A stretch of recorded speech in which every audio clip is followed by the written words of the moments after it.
Hello दोस्तों, आपके अपने यूट्यूब चैनल यूपीएससी रन में स्वागत है। आज हम बात करने वाले हैं 1 नवंबर की डेली करंट अफेयर्स की। 1 नवंबर की जो भी डेली करंट अफेयर्स होने वाली है, इसकी हम फटाफट डिवीजन के माध्यम से बात करने वाले हैं, जो कि आपकी सिविल सर्विसेज की परीक्षा के लिए बहुत ज्यादा इंपॉर्टेंट है। आज की जो हमारी करंट अफेयर्स होने वाली है, 20 करंट अफेयर्स की बात करेंगे। एक दिन में 20 करंट अफेयर्स होना अपने आप में वैसे ही सफिशिएंट हो जाता है। तो आप UPSC, state PSC, railway, bank, others exam के लिए, सारे एग्जाम के लिए आपको एक करंट अफेयर्स काम में आने वाली है, जो कि आपकी लिए मोस्ट इंपोर्टेंट है। अगर आप लोग अभी तक चैनल पे सब्सक्राइब नहीं किया, सब्सक्राइब कर लीजिए। वीडियो पसंद आ लाइक कीजिए, बेल आइकन पे प्रेस कर लीजिए, जिससे कि आने वाली वीडियोस का नोटिफिकेशन मिलता रहे। साथ ही कुछ सोशल साइट की लिंक है, आप वहां पे क्लिक करके ज्वाइन कर सकते हैं। जैसे कि आप यूट्यूब तो देख ही रहे हो, उसको सब्सक्राइब कर लीजिए। टेलीग्राम, इंस्टाग्राम और व्हाट्सएप के ग्रुपों में ज्वाइन कर लीजिए, जिससे कि आप लोगों को यहाँ पे शॉर्ट नोट्स और पीडीएफ में प्रोवाइड होते रहे, जो कि फ्री ऑफ कॉस्ट रहेंगे, जिससे आपके एग्जाम के पर्पज से इंपोर्टेंट रहते हैं। आज के हम सबसे पहले करंट अफेयर्स की तरफ चलते हैं। पहले करंट अफेयर्स क्या है? हाल ही में युवाओं के नेतृत्व के विकास के लिए कौन सा नया प्लेटफॉर्म को लॉन्च किया गया? बात की जा रही है कि युवाओं का जो प्लेटफॉर्म विकास, युवाओं के विकास के लिए जो प्लेटफॉर्म है, उसको लॉन्च किया गया। तो मेरा युवा भारत नाम से प्लेटफॉर्म को लॉन्च किया गया है। अब देखो, सीधी तौर पे बात है, करंट अफेयर में इतना क्वेश्चन तो नहीं पूछा जाने वाला है, क्योंकि ये तो सबको पता है। लेकिन करंट अफेयर्स में अक्सर आपने देखा होगा, क्वेश्चन फैक्ट से आता है। कहां से आता है? फैक्ट से आता है। मतलब कि कहीं कहीं ना कहीं एक्सप्लेन से पूछ लेता है, व्याख्या से, उसके अंदर की बातों से पूछ लेता है। हम उसकी भी हर क्वेश्चन में बात करेंगे, तो इंपोर्टेंट है। कुछ वन लाइनर के माध्यम से बात करेंगे, जो कि आपके छोटे एग्जाम के लिए इंपोर्टेंट हो जाती है। युवाओं के विकास के नेतृत्व के लिए एक प्लेटफॉर्म लॉन्च किया गया है, उसका नाम मेरा युवा भारत है। किसके द्वारा लॉन्च किया गया है? प्रधानमंत्री मोदी जी के द्वारा युवाओं के नेतृत्व विकास के लिए मेरा युवा भारत प्लेटफॉर्म को लॉन्च किया गया है। मेरा युवा भारत या माई भारत का प्राथमिक उद्देश्य है युवाओं के विकास की एक संपूर्ण जानकारी का मंच प्रदान करना है। इस प्लेटफॉर्म की मदद से युवाओं में लीडरशिप स्किल बढ़ेगी और युवाओं को सोशल इनोवेटर्स बनाने में भी मदद मिलेगी। तो याद रखिएगा, जो युवा यूथ है, उस यूथ को लीडरशिप स्किल बढ़ाई जाएगी इससे, और युवाओं को, यूथ को ही सोशल इनोवेटर्स के लिए यहाँ पे मदद भी मिलेगी। तो ये बहुत इंपॉर्टेंट क्वेश्चन है ये वाला, याद रखिएगा इसको। नेक्स्ट क्वेश्चन तरफ बढ़ते हैं। हाल ही में HAL ने किस देश की कंपनी को सफ्रॉन एयरक्राफ्ट के साथ समझौता किया हुआ है? याद रखिएगा, HAL ने समझौता किया हुआ है किस देश कंपनी के साथ? फ्रांस की कंपनी है सफ्रॉन एयरक्राफ्ट, इसके साथ समझौता किया हुआ है। तो मतलब कि भारत और HAL किसकी है? भारत की है। भारत और फ्रांस के बीच समझौता हुआ है। अब बात करते हैं किस क्षेत्र में हुआ है। तो विमानन क्षेत्र के विभिन्न प्रमुख क्षेत्रों में इसको शामिल किया गया है। भारत के एरोस्पेस परिदृश्य में महत्वपूर्ण क्षण को चिन्हित करती है, और LEP engine Airbus A320 neo family और बोइंग 737 मैक्स जैसे प्रमुख विमानों मॉडलों को शक्ति प्रदान करते हैं।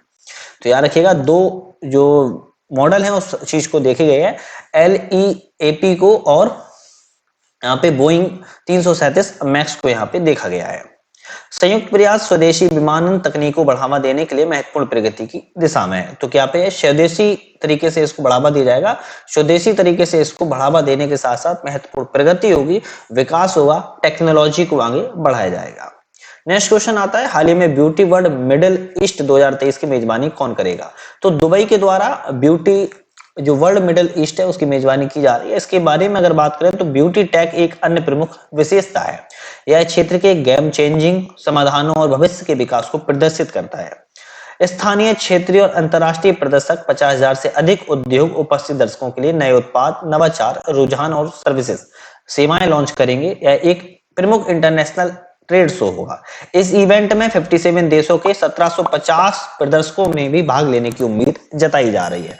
तो याद रखिएगा, ब्यूटी वर्ल्ड मिडिल ईस्ट जो है वो दुबई में होने जा रहा है। लेकिन ब्यूटी का मतलब बस को समझ लेना कि सिर्फ खूबसूरती से लेकर है, इसमें बहुत बड़े बड़े चीजों को लेकर, भविष्य की जो विकास की चिंताएं हैं उसको लेकर यहाँ बात की जाएगी। कहीं ना कहीं इससे इंपोर्टेंट क्वेश्चन बन जाता है। तो इसको आप फैक्ट के माध्यम से याद रखिएगा, एक्सप्लेन याद रखिएगा, कहाँ होगा इसको भूल जाइए, कोई दिक्कत नहीं है।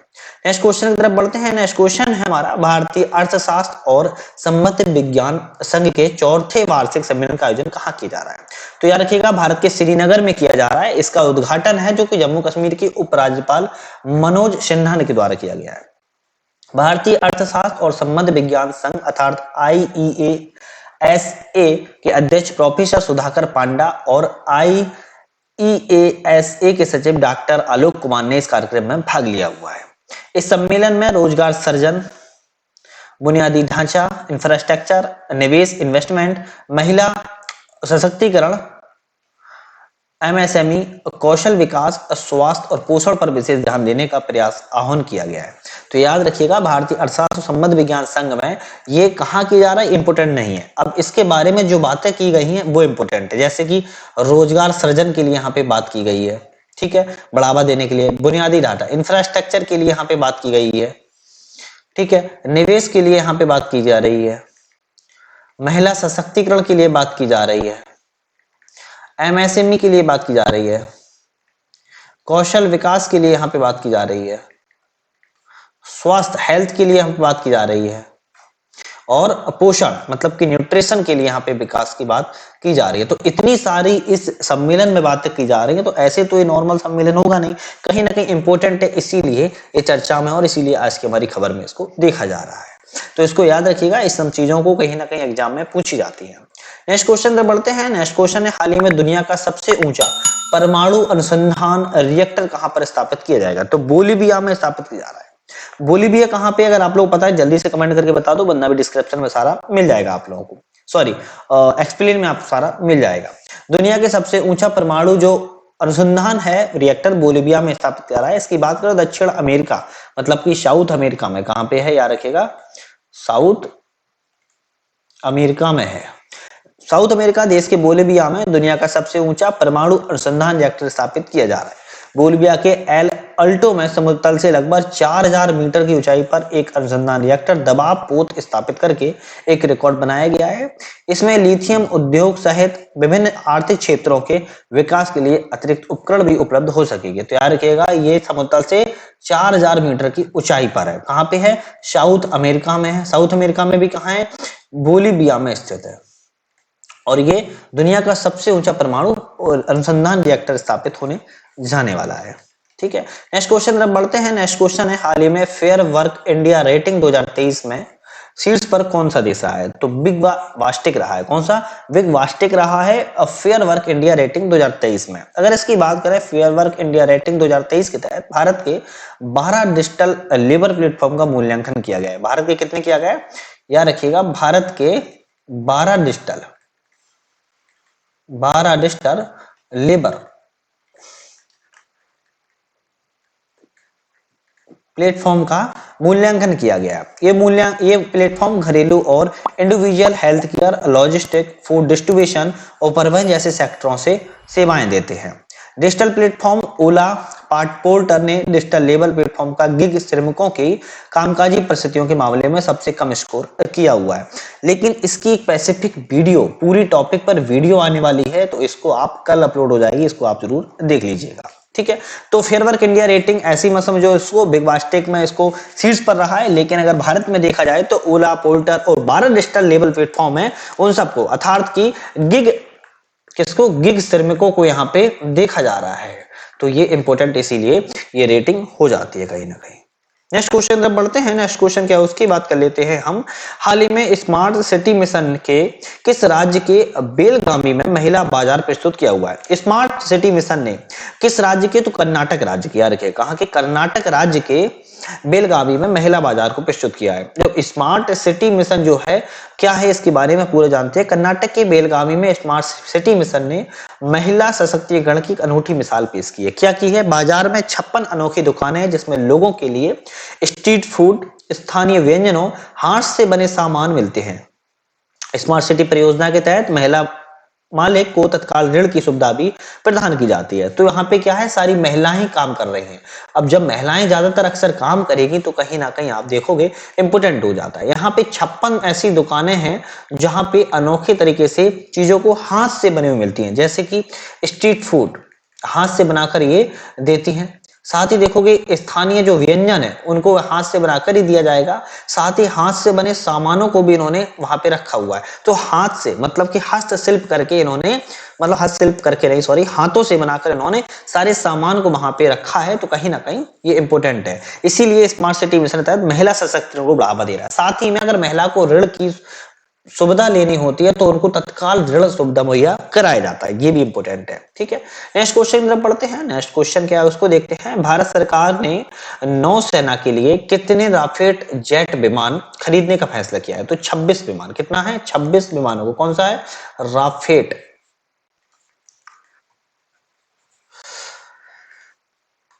राफेल जेट विमान नौसेना के लिए खरीदने का उन्होंने निर्णय लिया है। किसके लिए? नौसेना के लिए।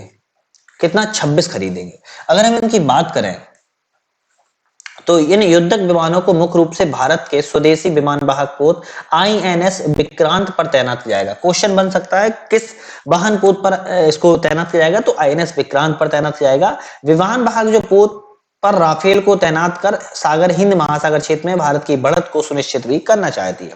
राफेल समुद्री लड़ाकू विमानों के आने से प्रतिस्पर्धा कंपटीशन और रणनीतिक रूप से महत्वपूर्ण हिंद महासागर में नई दिल्ली को पर्याप्त लाभ मिलने की भी उम्मीद जताई जा रही है। तो याद रखिएगा कौन से आईएनएस विक्रांत में इसको तैनात किया जाएगा, ये इंपॉर्टेंट क्वेश्चन बन सकता है। साथ ही में राफेल को वहां पे लागू करने से, यहाँ पे तैनात करने से क्या हो जाएगा, हिंद महासागर में एक तो कंपटीशन जो होगा ना वो अपने अनुकूल बन जाएगा, साथ में दिल्ली को इससे पर्याप्त लाभ मिलने की भी दर्शाई जा रही है। नेक्स्ट क्वेश्चन में बढ़ते हैं। नेक्स्ट क्वेश्चन हमारा, किसने जापान के ओसाका में G7 व्यापार मंत्रियों की बैठक में भाग लिया हुआ है? तो याद रखिएगा भारत की तरफ से पीयूष गोयल ने ग्रुप 7 मतलब कि G7 में भाग लिया हुआ है। कहां पे हो रही है? जापान के ओसाका शहर में हो रही है।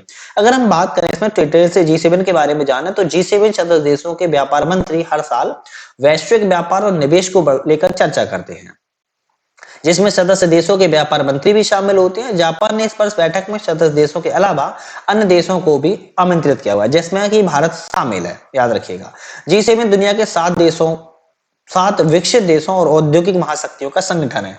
G7 क्या है? दुनिया के सबसे विकसित 7 देशों का एक संगठन है जो कि औद्योगिक महाशक्ति है, जिसमें संयुक्त राज्य अमेरिका मतलब कि यूएसए, फ्रांस और यूके यूनाइटेड किंगडम, कनाडा के बाद आता है इटली, जर्मनी, जापान। ये जो 7 देश दिख रहे हो आप, ये G7 के देश है। G7 में इनको विकसित देश और दुनिया के सबसे महाशक्तिशाली देश माना जाता है, लेकिन भारत को इसमें आमंत्रित किया गया था, इसीलिए बैठक में भारत की तरफ से पीयूष गोयल जी आमंत्रित हुए थे और वो वहां पे G7 बैठक में गए थे। नेक्स्ट क्वेश्चन पर बढ़ते हैं। नेक्स्ट क्वेश्चन है, केंद्रीय शिक्षा मंत्री धर्मेंद्र प्रधान ने किस राज्य में 124 पीएम स्कूलों का शुभारंभ किया हुआ है? पीएम श्री स्कूलों का शुभारंभ किया हुआ है। तो जो पीएम श्री स्कूल है उनका शुभारंभ किया है 124 कहां पे किया है? हरियाणा राज्य में उन्होंने किया हुआ है। इनके बारे में जानते हैं। तो केंद्रीय शिक्षा एवं कौशल विकास एवं उद्यमिता मंत्री श्री धर्मेंद्र प्रधान जी हैं, उन्होंने हरियाणा के मुख्यमंत्री श्री मनोहर लाल खट्टर के साथ, तो हरियाणा के मुख्यमंत्री कौन है? मनोहर लाल खट्टर है, हरियाणा के साथ 124 पीएम श्री स्कूलों को समर्पित किए हैं। हरियाणा सरकार ने स्कूल शिक्षा मंत्री श्री कंवर पाल के साथ वरिष्ठ अधिकारी, गणमान्य व्यक्ति और प्रतिष्ठित शिक्षाविद भी इस कार्यक्रम में उपस्थित हुए थे। हरियाणा के शिक्षा मंत्री कंवर पाल ने कहा है कि पहले चरण में योजना के तहत 124 विद्यालयों की स्थापना के लिए केंद्र सरकार द्वारा 85 करोड़ रुपए की आवंटन प्रदान किया गया है। तो याद रखिएगा 124 पीएम श्री स्कूलों को कहां पे खोला गया है? हरियाणा में खोला गया है। ये क्वेश्चन शायद इसके अंदर से बना लिया जाए। नेक्स्ट हम यहाँ पे बात करेंगे करंट अफेयर्स की वन लाइनर के माध्यम से, जहां पे हम डिस्क्रिप्शन मतलब कि डिटेल से बात नहीं करेंगे, छोटे छोटे क्वेश्चन होंगे, इंपॉर्टेंट है, वो भी मैंने यहाँ पे लिए हुए हैं। गुजरात की पहली हेरिटेज ट्रेन को किसने हरी झंडी दिखाकर रवाना किया? तो याद रखिएगा भारत के प्रधानमंत्री नरेंद्र मोदी जी के द्वारा। नेक्स्ट क्वेश्चन आता है, गोवा में 37वें राष्ट्रीय खेलों में महिलाओं की 20 किलोमीटर रेस वॉक में नया राष्ट्रीय रिकॉर्ड किसने बनाया? तो प्रियंका गोस्वामी के द्वारा नया रिकॉर्ड बनाया गया है। इन्होंने गोवा में राष्ट्रीय खेलों में महिलाओं की 20 किलोमीटर की रेस वॉक में रिकॉर्ड बना लिया है। 2023 के प्रतिष्ठित विलन डी और अवार्ड किसे सम्मानित किया गया है? तो लियोनेल मेसी को जो 2023 का वेलन डी और अवार्ड था, इसको सम्मानित इनको किया गया है। तो आज की हमारी जो वीडियोस है बहुत ज्यादा इंपॉर्टेंट है, आप लोगों को पसंद आ रही होगी, लाइक किया होगा, चैनल पे नए थे सब्सक्राइब किया हुआ, शेयर किया होगा अपने फ्रेंडों को। सारे ग्रुप में लिंक है आप लोग ग्रुपों की, उसमें ज्वाइन हो सकते हैं, जिससे कि आप लोगों को नोट्स वगैरह पीडीएफ फ्री में प्रोवाइड होते रहेंगे।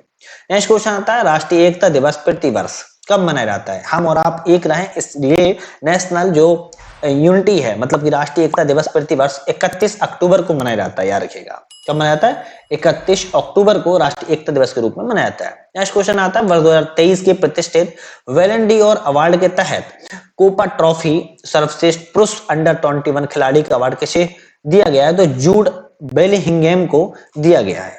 नेक्स्ट क्वेश्चन आता है, इंटरनेशनल क्रिकेट में 18,000 रन पूरे करने वाले पांचवें भारतीय बल्लेबाज कौन बने हैं? कितना रन बनाया इन्होंने? 18,000 रनों का इन्होंने रिकॉर्ड बनाया है।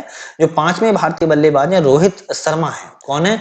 रोहित शर्मा ने 8,000 रन बनाकर इन्होंने पांचवें खिलाड़ी बन चुके हैं भारत के। अगर आप लोगों को 4 खिलाड़ी के नाम ऑलरेडी पता है तो मुझे आप कमेंट करके बताइएगा, वहां पे मैं आंसर को पिन कर दूंगा। नेक्स्ट क्वेश्चन को यहाँ पे देखते हैं। आज के हमारे लास्ट क्वेश्चन है, किस एथलीट में पुरुषों की 110 मीटर बाधा दौड़ को 13 मिनट 80 सेकेंड में पूरा करके एक नया राष्ट्रीय रिकॉर्ड का खेल रिकॉर्ड बना लिया है? तेजस अशोक सिरसे महाराष्ट्र के, इन्होंने पुरुषों की 110 मीटर बाधा दौड़ को 13 मिनट 80 सेकंड में ही पूरा कर लिया। नया राष्ट्रीय खेल रिकॉर्ड उन्होंने अपने नाम कर लिया है। नेक्स्ट क्वेश्चन है, इंपोर्टेंट क्वेश्चन है, गुजरात की पहली हेरिटेज ट्रेन किन दो शहरों के बीच चलाई गई है? तो याद रखिएगा केवड़िया से अहमदाबाद के बीच चली गई। केवड़िया से अहमदाबाद के बीच पहली हेरिटेज ट्रेन को दो शहरों के बीच गुजरात में चलाया गया। और इसको किसने हरी झंडी दिखाई है? भारत के प्रधानमंत्री नरेंद्र मोदी जी के द्वारा झंडी दिखाई है। क्वेश्चन ये नहीं बनेगा किसने हरी झंडी दिखाई, क्वेश्चन ये बन सकता है गुजरात में किन दो शहरों के बीच चलाई जा रही है? तो केवड़िया और अहमदाबाद के बीच चलाई जा रही है। आज के जो हमारे सेशन में वीडियोस थी आप लोगों को पसंद आई होंगी, आप लोगों ने चैनल को सब्सक्राइब किया होगा, वीडियो पसंद है लाइक किया होगा, बेल आइकन को प्रेस कर लिया होगा जिससे कि आने वाली वीडियो का नोटिफिकेशन वगैरह मिलता रहे। एक नई वीडियो फिर से मुलाकात करते हैं। वीडियो में बहुत बहुत धन्यवाद।